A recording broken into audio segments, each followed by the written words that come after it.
An old-fashioned is one of the classic cocktails known for its simplicity and depth of flavor.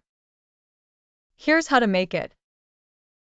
First, you'll need the following ingredients: 2-ounce bourbon or rye whiskey, 1 sugar cube, 2 to 3 dashes of Angostura bitters, a few dashes of plain water, ice cubes, and an orange peel for garnish. Begin by placing the sugar cube in an old-fashioned glass. Add the bitters and a few dashes of water onto the sugar cube. Use a muddler to crush the sugar cube until it's mostly dissolved. Fill the glass with large ice cubes, then pour the whiskey over the ice. Stir the mixture for about 20 to 30 seconds to chill and dilute the drink slightly. Express the oil of an orange peel over the glass by holding the peel over the drink and giving it a good twist.